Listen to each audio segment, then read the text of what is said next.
Gisugda na ang pag-obserba sa balaang bulan sa Ramadan sa Muslim community sa nasod kagahapong adlaw.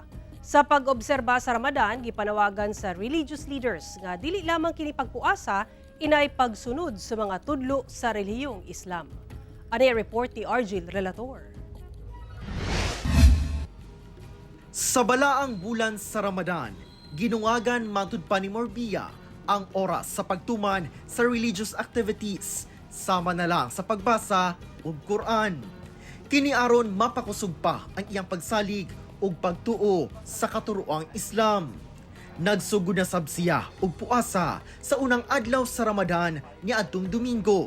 Kumbaga gina-refresh namo ang amo ang faith through gina-increase namo ang amo ang mga kuan kaning ginatawag namo na ibada. Which means kanang amo ang religious activities.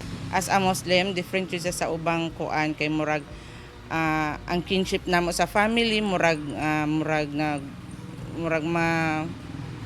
kumbaga mas strong o mas close meet. Si Morbiya kay sakop sa tribong Kagan, ang unang Moro tribe sa Davao City.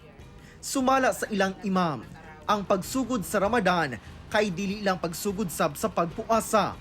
Kinahanglang ibutang sa kasing-kasing ug sundon matud pa sa matag usa ang mga gitudlo kanila sa relihiyong Islam.